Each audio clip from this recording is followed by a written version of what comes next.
सतगुरुदेव की जय। बंदी छोड़ कबीर परमेश्वर जी की जय। बंदी छोड़ गरीबदास जी महाराज जी की जय। स्वामी रामदेवानंद जी गुरु महाराज जी की जय।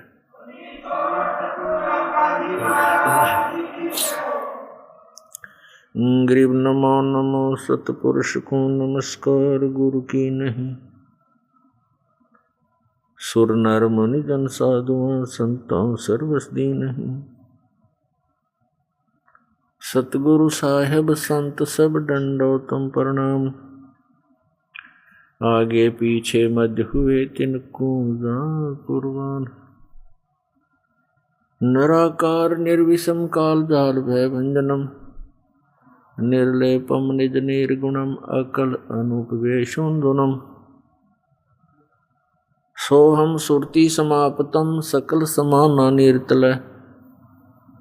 उज्ज्वल हीरंबर हरदम अम्बे पर्व अथोहे बार पार नहीं मज्जतम।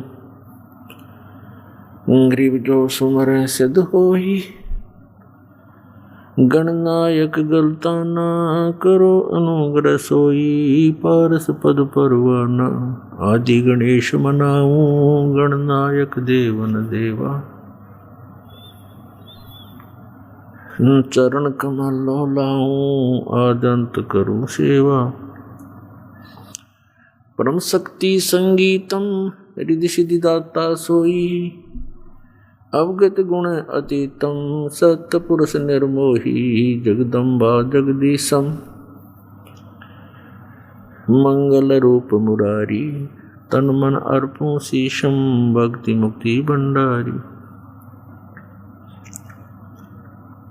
सुर नर मुनि जन ध्यावे ब्रह्मा विष्णु महेशा। शेष शेष मुख गावे पूजे आदि गणेशा। इंद्र कुबेर सरीखा वरुण धर्म राय ध्यावे। समर्थ जीवन जी का मन इच्छा फल पावे। 33 कोटि आधारा ध्यावे 88।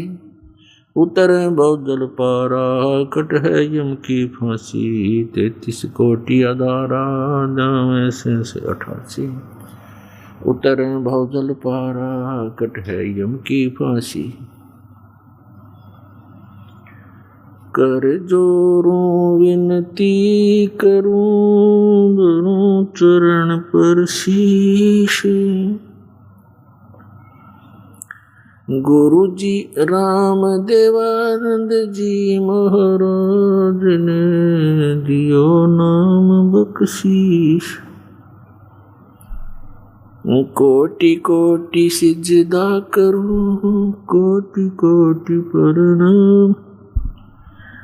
चरण कमल में राखियो मैं बंदी जाम गुलाम। कुत्ता हूँ गुरुदेव का रामपाल दास का नाम। गले प्रेम की जेवड़ी जाखें चोहा जाऊं। तो करो तो बावड़ू दूर दूर करो तो जाऊं।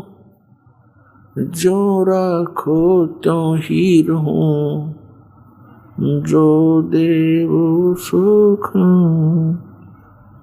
जय इब के सतगुरु मिले सब दुख आँखों रोए। चरणों ऊपर शीश धरूं कहूँ जो कहनी हो। कबीर गुरु जी मिलेंगे पूछेंगे कुशलात। आदि अंत की सब कहूँ अपने दिल की बात। गुरु जी तुम ना भूलियो चाहे लाख लोग मिल जाएं। हमसे तुमको बहुत हैं तुम जैसे हमको नहीं। तुमरे विसारे क्या बने, मैं किसकी शरण में जाऊं। शिव ब्रंच मुनि नारदा, तिनके हृदय न समाऊं। पूर्ण परमात्मा बंदी छोड़ कबीर परमेश्वर जी हम सभी प्राणियों को सत संदेश देने के लिए, यथार्थ भक्ति ज्ञान कराने के लिए वे स्वयं ही अपने निज धाम से, अमर धाम, सनातन परम धाम, शाश्वत स्थान से चल कर आते हैं। वे सशरीर आते हैं, सशरीर चले जाते हैं। कुछ दिन यहाँ पर अतिथि की तरह मेहमान रूप में रहते हैं, लीला करते हैं और एक जन साधारण जैसी क्रियाएं करके हमारे बीच में रहकर हमें यथार्थ ज्ञान से परिचित कराते हैं। और साथ में हमें ये भी एक उदाहरण देते हैं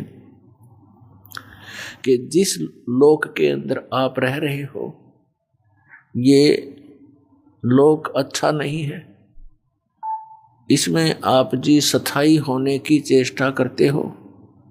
आप यहाँ लंबे चौड़े जुगाड़ बनाना चाहते हो, कई कई कोठियाँ बना लेते हो। उन्हीं घोंसलों को बनाने में आप सारा जीवन व्यर्थ कर देते हो और अचानक आपको ये काल मार डालता है, पूरे परिवार को दुर्घटनाग्रस्त करके या कोई अन्य प्राकृतिक आपदाएं पैदा करके, जैसे भूकंप, फ्लड अचानक आ जाना, फिर तुम्हें मार देता है। जिन वस्तुओं को तुम आजीवन बनाने में लगे रहते हो वो आपके मृत्यु के उपरांत कुछ काम नहीं आती। अचानक मृत्यु हो जाती है, जिनके लिए तुम सारा जीवन बर्बाद कर देते हो, उससे आपको क्या मिला। इसलिए परमात्मा स्वयं एक झोंपड़ी में रहा करते थे और कपड़ा बुन के अपना निर्वाह करते थे हमें, और साथ में भक्ति भी करते थे और हमें ये बताना चाहते थे, हमें ये रिहर्सल करके दिखाना चाहते थे कि यहाँ पर इतना ही काफ़ी है, इतना ही पर्याप्त है। एक छोटा सा मकान हो, भक्ति और सतनाम हो, भक्ति करो, पीछा छुटवाओ, सतलोक चलो। जैसे बच्चे विद्यालय में जाते हैं, वहाँ शिक्षा ग्रहण करना ही उद्देश्य होता है उनका। यदि वो बच्चे वहाँ पर अच्छी व्यवस्था बना कर रहते हैं, कोई अलग से कमरा लेकर रहता है, या फिर स्कूल के विद्यालय के होमवर्क और क्लास वर्क को ना करके वो फिल्में देखता रहता है या नावल पढ़ता रहता है, तो वो अपना उद्देश्य पूरा ना करके उसे पथभ्रष्ट है और वहाँ वो सुख लेना चाहता है विद्यालय के समय में, तो उसकी मूर्खता है। तो पुण्यात्माओं, ये आप सभी जितने मानव शरीरधारी प्राणी हो, आपको एक अलग से यूनिफॉर्म मिली है। ये शरीर एक यूनिफॉर्म है, एक ड्रेस है आपकी, और ये ड्रेस विद्यार्थी की होती है। विद्यार्थी मीन परमात्मा प्राप्ति करने के लिए जिनका प्रवेश हो चुका है। आप जी के इतने अच्छे नंबर हो गए, पिछले संस्कार, पिछले पुण्य, आपके इतनी परसेंटेज है पिछले पुण्यों की कि आपको इस विद्यालय में प्रवेश हो गया, अर्थात आपका मनुष्य जीवन हो गया। आपको प्रवेश मिल गया परमात्मा पाने वाले विद्यालय में, और आप इसका उपयोग कैसे कर रहे हैं ये आपको खूब पता है। इसका प्रयोग उपयोग करना कैसे चाहिए था, ये सत्संग से ज्ञान होता है। और सत्संग के अभाव से प्राणी एक दूसरे को देखकर कोई कोठियां बनाने में, बड़ी बड़ी कारें खरीदने में, लंबी लंबी फैक्ट्रियां लगाने में अपने जीवन का नाश कर रहा है। और फिर विवाह के अंदर एक लोक दिखावा बकवाद करने में अपनी प्रभुता और अपने जीवन की सफलता मानता है। जिसमें इसको सत्संग पता लगता है, सत्संग के विचार परमात्मा के द्वारा दिए गए यथार्थ ज्ञान सुनने को मिलता है, उस दिन इस प्राणी को होश आता है, ये चेतन होता है, सतर्क होता है कि सचमुच हमने करना क्या चाहिए था और हम कर क्या रहे हैं। परमात्मा हमें क्या याद दिलाते हैं? राम नाम रटते रहो, राम नाम रटते रहो, जब तक घट में प्राण, कब हो तो दीन दयाल के बेनक पड़ेगी कान। मानुष जन्म पाके नहीं रटे हरि नाम, जैसे कुआ जल बिना बनवायो क्या काम। मानुष जन्म दुर्लभ है, मिले न बारंबार, तरवर से पत्ता टूट गिरे वो बहुर न लगता डर। राम रटते कोड़ी भलो, चू चू पड़े जो चामे, वो सुंदर शरीर किस काम का, जा मुख नाही नाम। कबीर जिव्या तो वाए भली, जो रटे हरि नाम, नहीं तो काट के फेंक दियो ये मुख में भलो ना चाम। राम रटत कन्या भली, साकेट भलो न पूती, छेरी के गल में गलथना जिसमें दूध ने मूत। राम रटत दारिद्र भलो, टूटी घर की छान, ये सुंदर महल किस काम के, जहाँ भक्ति नहीं भगवान। परमपिता परमात्मा कबीर परमेश्वर जी हमें ये याद दिलाने के लिए आते हैं कि जिस क्रियाओं को तुम करके अपना जीवन व्यर्थ कर जाते हो, मनुष्य जीवन के मूल कार्य से तुम परिचित नहीं होते, और जिस कारण से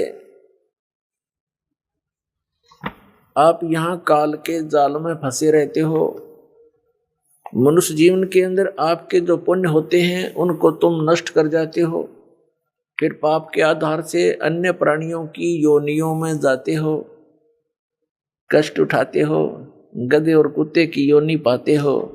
आप कितना कष्ट उठाते हो एक जरा सी नालायकी के कारण, ये ज्ञान परमात्मा स्वयं आकर बताते हैं। परमात्मा हमें याद दिलाते हैं, सायब से चतला ले रे मन गर्भ गुमानी। परमात्मा हमें समझाने के लिए अपने ऊपर ही सब उदाहरण दिया करते हैं। जैसे एक छोटी सी झोंपड़ी में रहकर स्वयं अपने हाथों से सब क्रियाक्रम करके अपना पालन पोषण निर्वाह करते हुए दिखाते हैं। वह सर्व ब्रह्मांडों के पालन करता होते हुए भी हमें ये बताना चाहते हैं कि यहाँ तुम अधिक संग्रह करने की कुचेष्टा कर रहे हो, इसको त्याग दो। और फिर भी यदि तुम्हें किसी प्रकार की आवश्यकता यहाँ होगी और सत भक्ति तुम कर रहे हो, मेरी शरण में रह करके तुम्हारी वो आने वाली आपदाएं परमात्मा दूर करेगा। और जिन आपदाओं को आप नहीं दूर कर सकते, जिन समस्याओं का इंसान स्वयं समाधान नहीं कर सकता, चाहे सारी पृथ्वी का राजा भी क्यों ना हो, वो भी फिर परमात्मा की तरफ ही ध्यान करता है, साधु संतों के पास जाता है अपने राज्य में खैर रखने के लिए, सुख रखने के लिए। धन वृद्धि के लिए। तो पुण्यात्माओं, परमात्मा हमें याद दिलाते हैं कि पृथ्वीपति चकवे गए जिनके चक्र चलंत, रावण श्री के कौन गिने ऐसे गए अनंत। सर्व सोने की लंका होती रावण से रणधीरम, एक पलक में राज विराजी जम के पड़े जंजीरम। सोने की लंका बनाए बैठा था एक दुर्बुद्धि प्राणी रावण, और साथ क्या लेकर गया?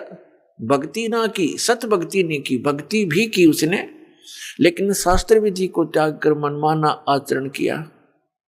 श्रीमद् भगवत गीता अध्याय नंबर 7 के श्लोक नंबर 12 से लेकर 15 तक गीता ज्ञान दाता कहता है कि इन तीनों गुणों, रजगुण ब्रह्मा, सतगुण विष्णु, तम गुण शिव जी की जो साधना करते हैं ये व्यर्थ है। और उन्हीं में से एक रावण था जो तमोगुण भगवान शंकर की पूजा करता था, जिस कारण से उसने मनुष्य जीवन का वो लाभ नहीं मिला जिसके लिए मानव शरीर प्राप्त हुआ था। रावण जैसी भक्ति शिव का पुजारी नहीं कर सकता, वर्तमान का कर सकता नहीं और पहले कर सका नहीं। उस अपने इष्ट के ऊपर इतना ड्यूटेड था, इतना समर्पित था कि उसने यहाँ से अपनी तलवार से स्वयं यहाँ से काट के शीश चढ़ा दिया, और जैसा उसने किया वैसा वर्कडन ये भगवान दे ही दिया करते हैं। लेकिन ये केवल वर्कडन दे सकते हैं, जैसा जिसने कर्म किया वैसा फल दे देते हैं।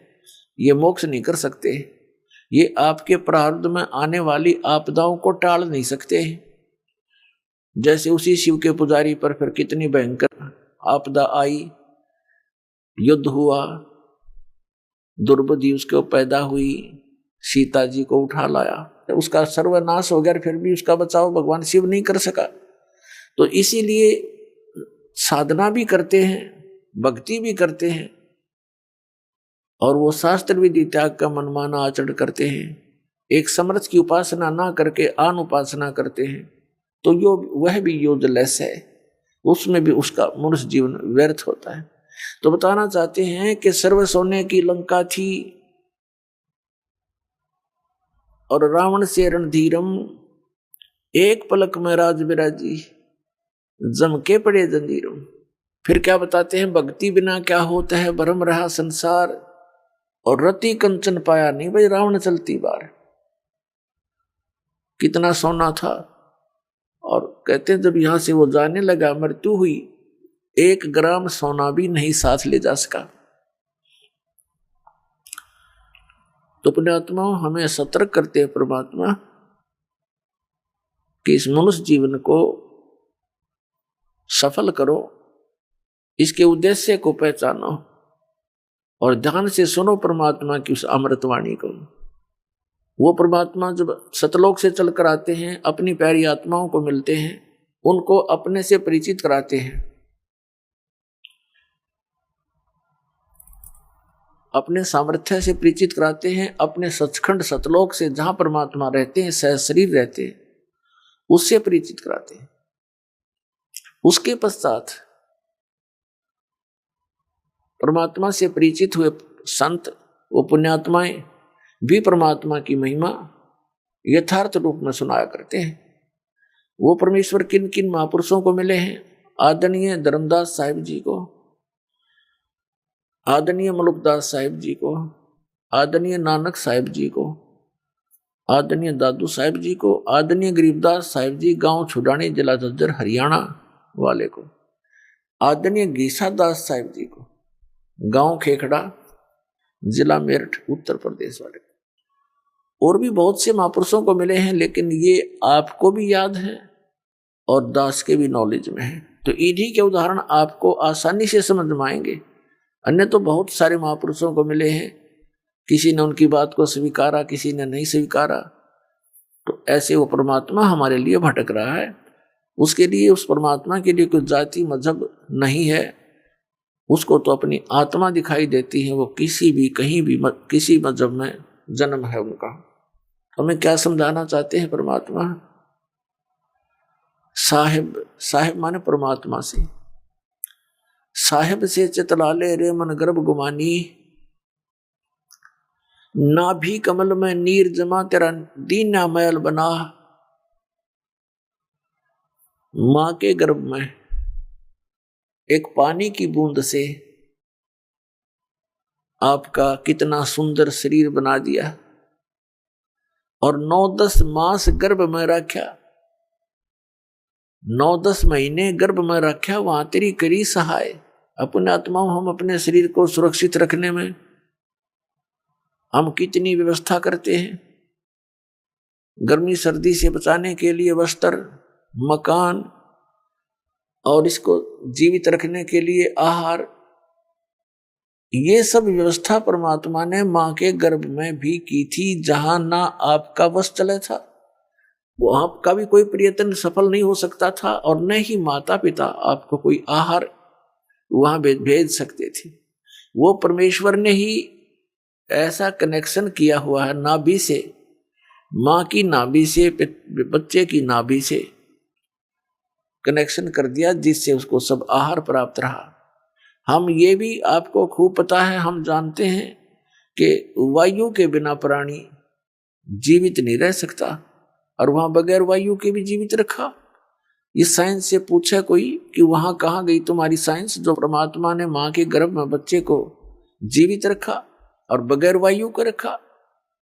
पुण्यात्माओं, काल ने तो टांग अडानते मतलब है कि ये भगवान ना पहचान ले, और ये शिक्षा भगवान ने, परमात्मा कबीर जी ने हमें अब इस युग में देना अनिवार्य समझा, इसलिए ये शिक्षा का प्रचार करवाया।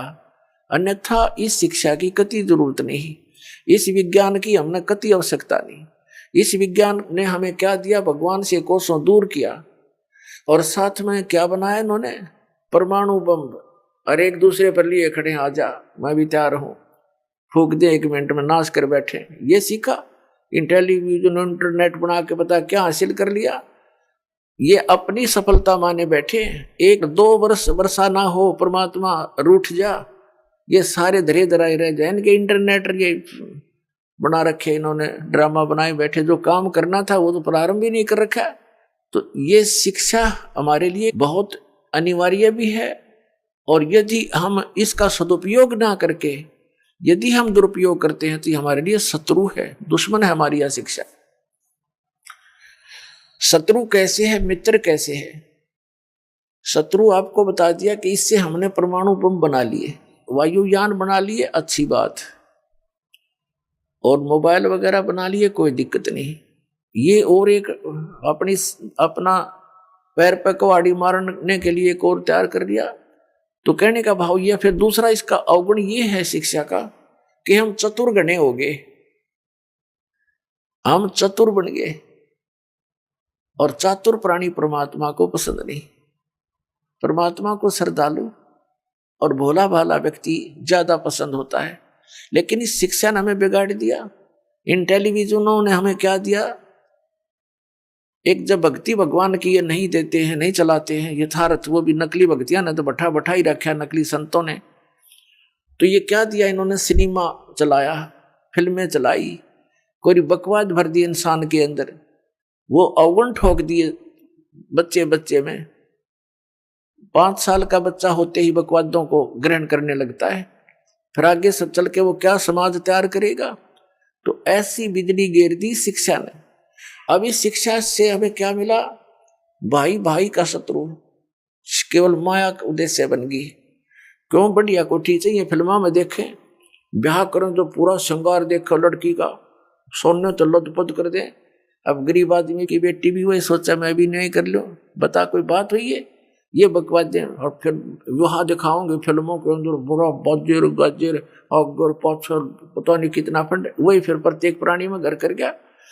एक विवाह करना बालकों का 10 मिनट का काम है, बकवाद इतनी कर दी। विवाह तो भगवान करके भेजा है, संस्कार जोड़ के भेजता है आपका, बाकी तो फंड कर रखा हमने अपने आप एक दूसरे ने देख। तो ये हमारे लिए हानि बनी, और इसका केवल एक लाभ है, और इसका ये लाभ हमारे लिए वरदान है। अगर हम इसका ये लाभ उठाते हैं जो दास अभी आपको बताएगा, तो फिर ये हमारे लिए वरदान है। ये अति अनिवार्य थी। वो वरदान क्या है, कि अभी तक जितने भी संत महात्मा मंडलेश्वर ऋषि महर्षि हुए हैं, ये महंत संत हुए हैं, आचार्य हुए हैं, इन्होंने सदग्रंथों को पढ़ा अवश्य, लेकिन समझा नहीं। ये संस्कृत भाषा अवश्य जानते थे, लेकिन अध्यात्म ज्ञान नहीं था। आध्यात्मिक ज्ञान ना होने से इन्होंने लोकवेद बनाकर, लोकवेद सुनाकर हमारे को दिशा भ्रष्ट कर दिया, परमात्मा से कोसों दूर कर दिया, यथार्थ ज्ञान ना दे करके। और हम इन महापुरुषों को जो संस्कृत बोलते रहे, फिर उसका हिंदी अनुवाद, क्षेत्रीय भाषा में अनुवाद जैसा उन्होंने किया, हमने यही सोच लिया कि ये जो शिक्षा ज्ञान दे रहे हैं, ये जो सेंटेंस इसने बोला है गीता जी का, पुराणों का, वेदों का जो श्लोक बोले हैं, मंत्र बोला है, इसका जो अनुवाद इसने किया ये सही किया होगा, क्योंकि ये संस्कृत में बोल रहा है और सभी सदग्रंथ संस्कृत भाषा के अंदर ही लिखे हुए हैं। तो हमारे पूर्वज ये सोचकर कि बड़ा विद्वान है, पंडित है, मंडलेश्वर है, संस्कृत भाषा के जानने वाला है, उन्होंने जो भी ज्ञान हमें दिया हमने ग्रहण कर लिया, और वो ज्ञान वेदों, गीता, पुराणों वाला नहीं था। उन्होंने पुराणों का ज्ञान ना दे करके, पुराणों का नाम लेकर के हमें अपने विचार, लोक वेद, भगवान से दूर करने वाली विधि भक्ति की वो बता दी। और जिस कारण से फिर हम कहाँ गए? प्रेत बन गए, भूत बन गए। फिर वो प्रेत बनकर दुखी होते हैं, किसी को स्वप्न में दिखते हैं, किसी के अंदर प्रवेश करके बोलते हैं मैं बर्बाद हो गया, मैं भूखा मर रहा हूं, मैं प्यासा मर रहा हूं। फिर उन गुरुओं के पास जाने लगे कि हे आचार्य जी, हे गुरुदेव, हे महात्मा जी, मेरे पिताजी ऐसे ऐसे मेरी बहन में बोल रहे थे, वो कह रहे मैं भूखा प्यासा हूं। आप तो कह रहे थे वो स्वर्ग चला गया, आपने सब क्रियाएं भी कर दी, देर में भी कर दी, अस्थियां भी चुनकर गंगा में प्रवाह करवा दी गति करने के लिए। पहले तो महीना भी करते थे, फिर 6 महीना वाले भी करते थे, फिर साल का भी एक जुगाड़ करते थे। उसके बावजूद फिर वो भूत बना हुआ। फिर वो क्या कहते थे, अब तुम श्राद्ध निकाल दो, वो तृप्त हो जाएंगे। हम बताओ, अब श्राद्ध निकाल दो, वो तृप्त हो जाएंगे। फिर श्राद्ध शुरू कर दिए। अब उनमें भी फिर उन्हें वो अपनी अटकल अड़ाई, कोई वेद गीता आदि को आधार नहीं बनाया। तो जिस कारण से हम परमात्मा से कोसों दूर हो गए। अब वो हमें पुराणों का नाम ले करके क्या ज्ञान सुनाया करते थे कि श्री ब्रह्मा जी, श्री विष्णु जी, श्री शिव जी, रजगुण श्री ब्रह्मा जी, सतगुण श्री विष्णु जी और तमगुण श्री शिव जी, ये अदरो अमर हैं, इनकी कोई माता पिता नहीं है, इनकी जन्म मृत्यु नहीं होती। और कुछ एक यहां तक भ्रष्ट हो चुके हैं, इनके को ज्ञान तो है ही नहीं। तो भोले आदमी जो श्रद्धालु होते हैं वो और भोले होते हैं, उनको कतई ज्ञान नहीं होता। इन मंडलेश्वरों के पास जाते हैं, इन महापुरुषों को के पास जाते हैं, इनसे प्रश्न करते हैं कि श्री कृष्ण भगवान की क्या स्थिति है, परमात्मा कौन है, कैसा है। तो क्या बताते हैं कि श्री कृष्ण भगवान स्वयं परमात्मा है, ये पूर्ण ब्रह्म है, ये सर्वशक्तिमान है, इसके अतिरिक्त कोई भगवान नहीं है, ये समृद्ध शक्ति है। फिर किसी ने प्रश्न किया, क्या श्री ब्रह्मा विष्णु महेश की के श्री कृष्ण जी ही विष्णु अवतार हैं? तो फिर ये भी कहा करते ये अज्ञानी कि हाँ, श्री विष्णु जी ही श्री कृष्ण रूप में देवकी के गर्भ से जन्मे थे। और फिर इनसे कोई पूछता है क्या श्री ब्रह्मा विष्णु महेश की मृत्यु होती है, तो ये क्या कहा करते, कुछ एक तो कहते थे कि ब्रह्मा की तो मृत्यु होती है, श्री विष्णु और श्री शंकर भगवान इनकी मृत्यु नहीं होती। कुछ एक चातुर प्राणी कहते हैं कि ब्रह्मा विष्णु महेश की जन्म मृत्यु तो नहीं कह सकते, हाँ कहीं ना कहीं सर्ग के अंत में उस विराट परमात्मा में लीन हो जाना ऐसा तो है। अरे भले आदमी जब वो मरे गए लीन हो गए तो मृत्यु नहीं हुई, तो कखते न पता नहीं, मूर्ख बना रहे सारे संसार ने, बड़े बड़े ऊपर का लोग दिखावा साधु बड़ के। कबीर साहब कहते हैं कंठी माला सुमरनी और टिक्की बिंदी ला के, कंठी माला सुमरनी ये पैरे से क्या हो, ऊपर डूंडा साध का और अंतर रख्या खो। ऊपर तो दिखा बड़ा महात्मा है, तिलक तलक लगा के बिंदी बिंदी ला के माला चार पैर के, नो दिखा बड़ा महापुरुष है पहुंचा हुआ, और अंदर खक नहीं, तुम्हारे पास ज्ञान नहीं, अज्ञान से भरे हो, तो ऊपर डूंडा साध का, ऊपर तो डूंडा ठा रखा बड़ा महापुरुष होगा लोग दिखाओ, और अंतर रख्या खो, अंतर ज्ञान नहीं पूरा। गीता जी को आधार मानते हैं कि गीता जैसा ग्रंथ नहीं, श्रीमद् भगवत गीता एक बहुत ही अनमोल ग्रंथ है। और फिर नाम देते हैं हरे कृष्ण हरे राम, राधे श्याम सीताराम।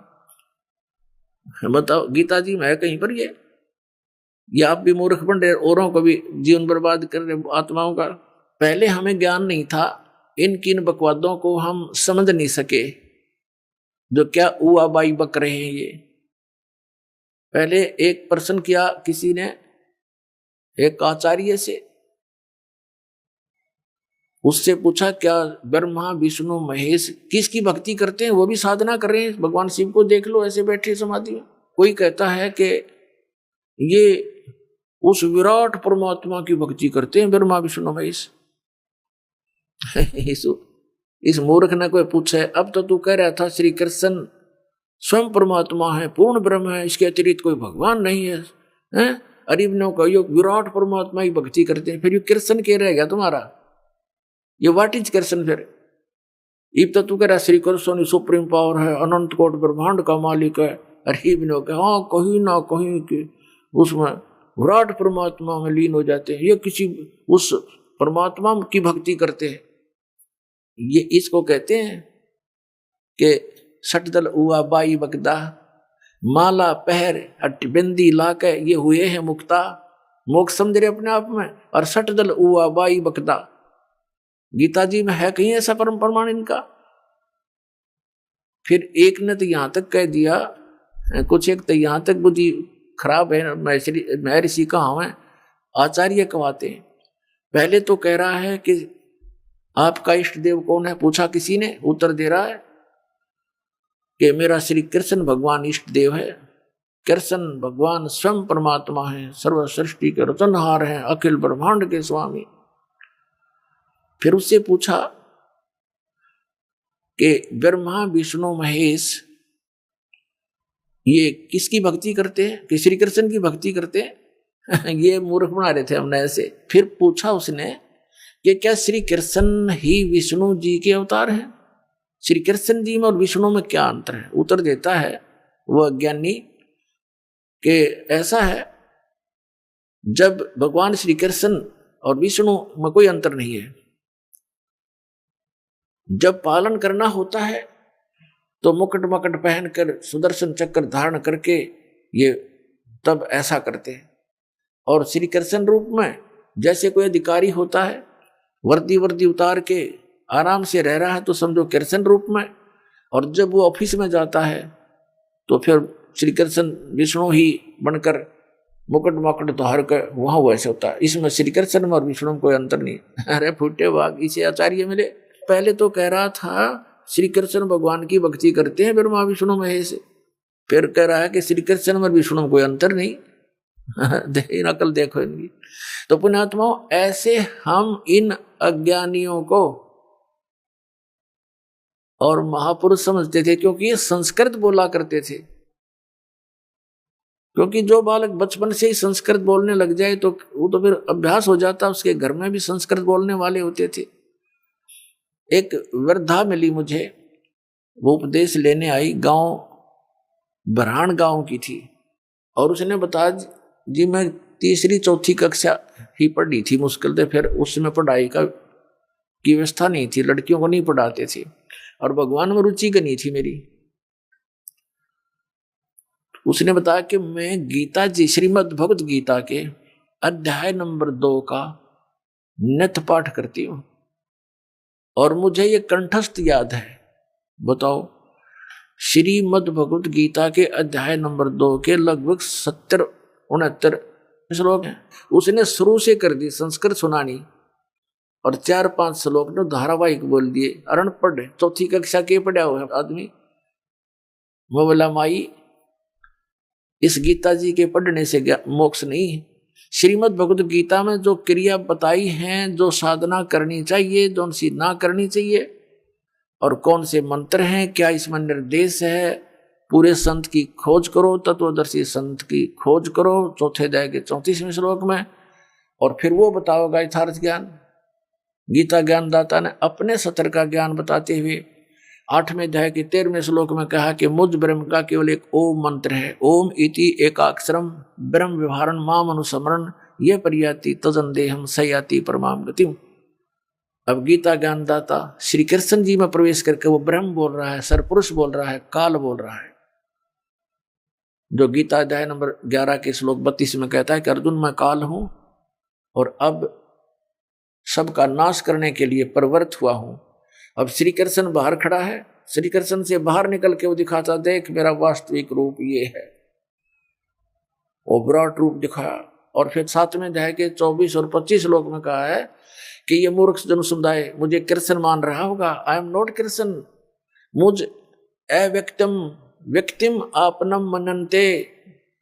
अव्यक्त, मुझ अव्यक्त को, जो मैं कभी किसी के सामने नहीं आता, अपनी योग माया से छुपा रहता हूं, मुझ उस अव्यक्त को ये व्यक्ति हुआ मानते हैं, मुझे कृष्ण मान रहे हैं।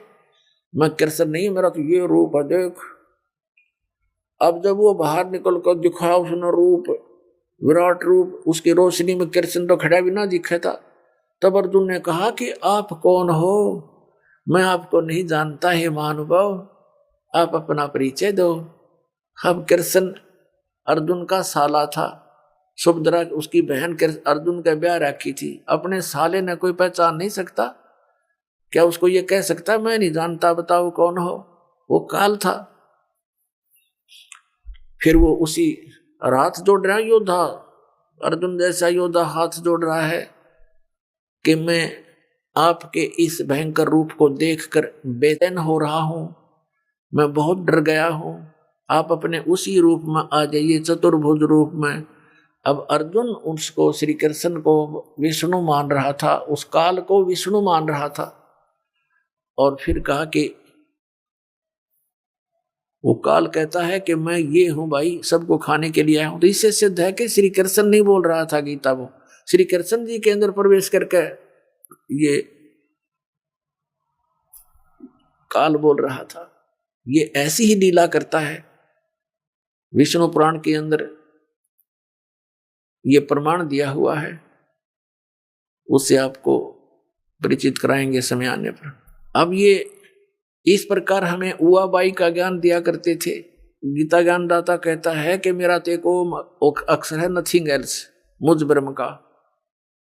और इसका जो अंतिम श्वास तक भजन करते हैं, साधना करते हैं, तो मुझ से मिलने वाली परम गति, ओम नाम के जाप से मिलने वाली परम गति को प्राप्त होते हैं। ओम नाम के जाप से कौन सी परम गति मिलती है? ब्रह्मलोक प्राप्त होता है। और ब्रह्मलोक पर्यंत, ब्रह्मलोक में भी गए हुए प्राणी फिर लौट कर आते हैं, उनका जन्म और मृत्यु होता है। श्रीमद् भगवत गीता अध्याय नंबर 8 के ही श्लोक नंबर 16 में गीता ज्ञानदाता कहता है कि ब्रह्मलोक पर्यंत भी सभी लोग पुनरावर्ती के अंदर है। पुनरावर्ती का अर्थ होता है वहां गए हुए प्राणी भी लौटकर संसार में आते हैं, पूर्ण मोक्ष नहीं होता। जन्म मृत्यु का ये दीर्घ रोग नहीं समाप्त होता। यहां अनुवादकर्ताओं ने श्रीमद् भगवत गीता अध्याय नंबर 8 के श्लोक नंबर 16 में अनुवादकर्ताओं ने अनुवाद गलत कर दिया। इन्होंने विद्यते का अर्थ लिख दिया कि होना, विद्यमान होना। एक अक्षर का केवल एक ही अर्थ नहीं होता, उससे संबंधित बहुत से अर्थ बनाए हैं। जैसे विद्य धातु विद्या के लिए भी प्रयोग होती है। विद्य माने जानना, विद्य। और यहां विद्यते इसका अर्थ ये बनता है कि जो ये नहीं जानते कि ब्रह्मलोक पर्यंत सभी पुनरावृत्ति के अंदर है, उनका वहां जाने इसके बाद फिर वापस आना पड़ता है, वो मुझे प्राप्त प्राणी भी पुनरावृत्ति में है अर्जुन, जो ये नहीं जानते। इन्होंने क्या लिख दिया कि ब्रह्मलोक में गए हुए प्राणी भी जन्म मृत्यु में आते हैं, पुनरावृत्ति के अंदर है, लेकिन मुझे प्राप्त प्राणी का जन्म मृत्यु नहीं होता। ये अनुवाद गलत है, क्योंकि यदि ये सही माने कि गीता ज्ञानदाता कहता है मुझे प्राप्त प्राणी का फिर जन्म नहीं होता, मेरी साधना करने वाले का फिर जन्म नहीं होता, तो फिर ये अन्य श्लोक बहुत सारे गलत हो जाते हैं। जैसे श्रीमद् भगवत गीता अध्याय नंबर 2 के और श्लोक नंबर 12 में गीता ज्ञानदाता कहता, अर्जुन ये ना सोच के तू और मैं और ये सभी सैनिक योद्धा पहले नहीं जन्मे थे और आगे ना होंगे। ये ना सोच के हम वर्तमान में ही जन्मे हैं, हमारा पहले भी जन्म हुआ है, हम सबका, तेरा मेरा और सबका, और आगे भी होगा। गीता जी अध्याय नंबर 4 के श्लोक नंबर 5 में गीता ज्ञानदाता कहता, अर्जुन तेरे और मेरे बहुत जन्म हो चुके, तू नहीं जानता, मैं जानता। फिर 9वें श्लोक में कहा कि मेरे जन्म और कर्म दिव्य हैं, अलौकिक हैं। श्रीमद् भगवत गीता अध्याय नंबर 10 श्लोक नंबर 2 में कहा है कि अर्जुन मेरी उत्पत्ति को, यानी मेरे जन्म को न तो ये ऋषि लोग जानते, न ये सिद्ध जानते, न ये देवता लोग जानते, क्योंकि इनका आदि कारण मैं ही हूं, इनकी उत्पत्ति करने वाला मैं ही हूं। अब यहां विचारणीय विषय है कि संतान अपने पिता की उत्पत्ति को नहीं जानता और पिता अपने पुत्रों की, अपने संतान की डेट ऑफ बर्थ भी बता देता है, जन्म तिथि भी बता देता है। तो यहाँ गीता ज्ञानदाता 10वें अध्याय के दूसरे श्लोक में ये तो स्वीकार कर ही रहा है कि मेरा जन्म, मेरी उत्पत्ति तो होती है, लेकिन ये देवता लोग जो इससे उत्पन्न हुए हैं, ब्रह्मा विष्णु महेश और ये सब, ये नहीं जानते। तो इसको कौन जानता है? इस ज्योत निरंजन यानी ब्रह्म का पिता, परम अक्षर ब्रह्म, सत्य पुरुष कबीर साहब, कबीर देव, वो जानता है, जो ब्रह्मा विष्णु महेश का भी दादा है। इस ज्योत निरंजन ब्रह्म जो ब्रह्मा विष्णु महेश का पिता है, इसका भी पिता है, तो वो जानता है। उसने आकर के स्वयं बताया है इसकी जन्म और मृत्यु को। तो इस प्रकार पुण्यात्मों, इन सदग्रंथों को घोटने मात्र से और मोक्ष नहीं है। इन सदग्रंथों में जो लिखा है वैसे करने से मोक्ष होता है। तो उस परमात्मा ने आकर के क्या बताया हमारे को? ऋग्वेद मंडल नंबर 9 पहले बताते हैं आपको कि परमेश्वर ने कहा था, अपनी प्यारी आत्मा धर्मदास जी को मिले थे, वो अपने विधान अनुसार जैसी लीला वो किया ही करते हैं। उनको बताया था कि ये चारों वेद मेरी ही महिमा का गुणगान करते हैं। वेद मेरा भेद है, मैं ना मिलूं वेदन के माही, और जौन वेद से मैं मिलूं ये वेद जानते नहीं। ये 4 वेद, ऋग्वेद, यजुर्वेद, सामवेद और अथर्ववेद, इन चारों वेदों में परमात्मा ने बताया कि मेरा ही गुणगान है। लेकिन इन चारों वेदों में वर्णित विधि से मेरी प्राप्ति नहीं हो सकती, क्योंकि इन चारों वेदों में महिमा तो पूर्ण परमात्मा की अत्यधिक है, और केवल वे ऑफ वर्शिप, साधना, पूजा की विधि, पूजा का मार्ग, वो केवल ब्रह्म तक का है। तो इसलिए उस पूर्ण परमात्मा की प्राप्ति के लिए हमें सूक्ष्म वेद की आवश्यकता पड़ेगी। वो सूक्ष्म वेद इस काल भगवान ने इस डर से नष्ट कर दिया था कि कहीं यहाँ के प्राणियों को इनके अपने पिता, अपने निज ठिकाना सतलोक का पता ना लग जाए, जहाँ बहुत सुख है, तो ये भाग ना जाओ यहाँ से सत साधना करके। इसलिए इसने वो सूक्ष्म वेद को नष्ट कर दिया और वेदों, गीता और पुराणों का नाम लेकर के अपने द्वारा भेजे हुए इन काल के दूतों से अज्ञान फैलवा दिया, सदग्रंथों के विरुद्ध विपरीत ज्ञान हमारे को सुनवा दिया, और जिस आधार से हम अपने परमात्मा को ना पहचान कर इन नासवान भगवानों को अविनाशी जानकर आश्रित हो गए। तो उसकी पूर्ति करने के लिए सूक्ष्म वेद जो काल भगवान ने, ब्रह्म ने नष्ट कर दिया था, उसकी पूर्ति करने के लिए स्वयं परमात्मा आते हैं और उस सूक्ष्म वेद को अपने मुख से उच्चारण करके बोल के एक ऋषि रूप में, संत रूप में यहाँ पृथ्वी पर विचरते रहते हैं, घूमते रहते हैं और वो ज्ञान प्रचार करते हैं। तो यहां बताया है कि वेद मेरा भेद है, मैं मिलूं वेदन मैं नाही, और जौन वेद से मैं मिलूं, ये वेद जानते नहीं। अब वो कौन सा वेद है, वो कौन सा ज्ञान है? ये सूक्ष्म वेद है। इस सूक्ष्म वेद की जानकारी वेदों में नहीं है। अब परमात्मा ने आकर के क्या बताया कि ये ब्रह्मा विष्णु महेश की क्या सचिथि है, और ब्रह्म इस ज्योति निरंजन का जन्म कैसे हुआ, इसकी उत्पत्ति कैसे हुई, ये अपने जन्म और कर्म को अलौकिक कैसे बताता है, ये ज्ञान सूक्ष्म वेद के अंदर है। अब प्रसंग चल रहा है, हम उसी पर लौटते हैं कि गीता के अंदर जो वर्णित विधि है उसको न अपनाकर ये अज्ञानी मंडलेश्वर और ये आचार्य, ऋषि, गुरु, ब्राह्मण, पंडित कोई जाति विशेष के लिए नहीं है। यहाँ पर ये प्रसंग जो चल रहा है ये किसी ब्राह्मण विशेष, जाति विशेष से नहीं है। जैसे अध्यात्म मार्ग के अंदर ब्राह्मण किसे कहते हैं? ब्राह्मण सोए जो ब्रह्म पछाणे और पंडित सोए जो पिंड की जाने। अन्य ब्राह्मण नहीं है। जिसने ब्रह्म पहचाना, परमात्मा को जान लिया, वो ब्राह्मण है। मेरे गुरुदेव जी थे, वो ब्राह्मण जाति से थे। गांव बड़ा पैंतावास, डिस्ट्रिक्ट भिवानी, दादरी के पास, हरियाणा के अंदर, वहां उनका जन्म था। ब्राह्मण वर्ग में एक ब्राह्मण वर्ण है, जैसे ये 4 वर्ण बनाए हुए हैं, क्षत्रिय, ब्राह्मण, वैश्य और शूद्र। तो ब्राह्मण वर्ण के अंदर आवश्यक नहीं है कि सभी ब्राह्मण हो। अक्षत्रिय वर्ग में ये भी कंपलसरी नहीं कि सभी अक्षत्रिय हो।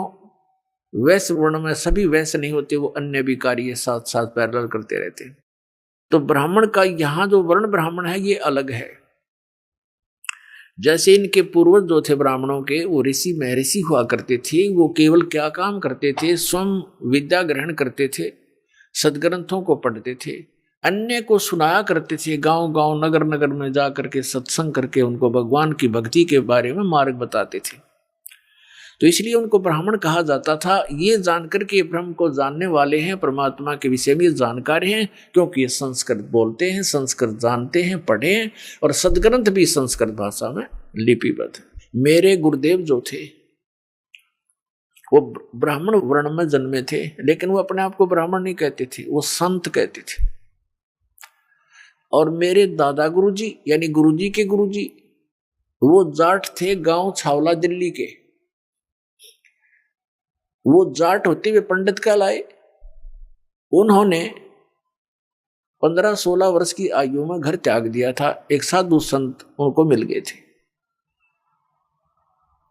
वो बड़े प्रचंड माइंड के थे, यानी गरीबदासी संत थे वो, जिनको ये मिले थे मेरे दादा गुरुजी। तो उन्होंने देखा कि लड़का बहुत होनहार नजर आता है, तो उस हमारे जो गरीबदासी संत थे, यानी मेरे गुरुजी के हमारे चौथे दादाजी के दादाजी समझो, परदादा गुरुजी, उसने ये विचार किया कि इस लड़के को क्यों ना काशी विद्यापीठ में पढ़ाऊं और ये सदग्रंथों को जानकर समझकर अच्छी तरह ज्ञान दे। इस उद्देश्य से काशी विद्यापीठ में उनका प्रवेश दिला दिया और वो इतने तीव्रता से पढ़े, 4 विषय के आचार्य बन गए। तो उनको पंडित चिदानंद कहा जाने लगा। उनका चिदानंद नाम था, चिदानंद। उनके नाम से आज भी आश्रम बना हुआ है डिस्ट्रिक्ट सोनीपत। खरखोदा के पास एक गांव है डिस्ट्रिक्ट सोनीपत में, खरखोदा तहसील के अंदर गोपालपुर गांव है। उस गोपालपुर गांव में आज भी हमारे दादा गुरुदेव जी जो जाट थे, लेकिन उन्होंने उस पंडित वाली उपाधि प्राप्त कर ली थी, वहां आश्रम बना हुआ है, लिखा हुआ है पंडित चिदानंद आश्रम। तो ये प्रसंग इसलिए यहां थोड़ा सा क्लियर करना पड़ा, ये कंसेप्ट कि देख कोई ब्राह्मण पे दिख जा और नू का भी तो ब्राह्मणों की निंदा करता है। नहीं, ब्राह्मण वो होता है जो गुरु पद पर विराजमान है और उसी को पंडित भी कहा जाता है। तो अन्य के लिए ये शब्द दास के ना समझे। तो पंडित लोगों ने इन सदग्रंथों को ढंग से ना समझकर लोकवेद सुना दिया, दंत कथा। लोकवेद होता है दंत कथा, जो सत्य नहीं होता उसको लोकवेद कहते हैं, बनावटी बातें। तो इन्होंने सुनाया कि ब्रह्मा विष्णु महेश अजरो अमर हैं। श्रीमद् भगवत गीता का ज्ञान देने वाला ये ब्रह्म सरपुरुष ये खुद कह रहा है कि अर्जुन तेरे और मेरे बहुत जन्म हो चुके, तू नहीं जानता मैं जानता हूं। ये तो कहते हैं श्री कृष्ण जी ने गीता बोला। पुणात्माओं, श्री कृष्ण जी में प्रवेश करके इस काल भगवान ने गीता बोला, गीता का ज्ञान कहा। श्री कृष्ण जी को तो पता नहीं मैंने श्रीमद् भगवत गीता में क्या कहा था। अपनात्मा इस दास का जो ज्ञान है परमात्मा दिया हुआ, कबीर परमेश्वर ने बताया दास को, तो ये ऐसा अटपटा लगेगा आपको, क्योंकि आपने कोरा अज्ञान ग्रहण कर रखा है कि ये क्या कह रहा है। श्रीमद् भगवत गीता का ज्ञान श्री कृष्ण जी ने नहीं बोला। तो पुणात्मा यहीं पर बात बिगड़ रही थी बताई कि सच्चों को तो ये झूठा बताओ, इन झूठों का एतबार 600 वर्ष पहले परमात्मा ने ये ज्ञान दिया था, जो कबीर भगवान ने, उस दानक जो लाया कबीर ने, जो काशी के अंदर थे भगवान आए थे, जिसको आज ये दास केवल उन्हीं का दिया हुआ ज्ञान आप तक पहुंचा रहा है। दास का और कोई रोल नहीं है, इतना रोल है कि जो सदग्रंथों में लिखा है उस लेखक के विचार आपके रूबरू कराता हूं, जो परमेश्वर ने आकर ज्ञान दिया वो आपके रूबरू कराता हूं। इन दोनों का निष्कर्ष निकाल कर आपको देता हूं, आपको दिखाकर बताता हूं कि ये ऐसा है, ये ऐसा है, और फिर इन नकलियों के विचार सुनाता हूं, इनकी द्वारा लिखी अनुभव की पुस्तक आपके रूबरू कराता हूं, और फिर आपको ये बताना चाहता हूं कि जो हमारे सदग्रंथों से मेल नहीं खाते, जो विधि भगवान की भक्ति की या ज्ञान भक्ति का, तो यूजलेस है, उसको तुरंत त्याग देना चाहिए। दास का ये सब कुछ करके, ये प्रयत्न इतना करके, ये इतना चाहता हूं कि तो आप जी सद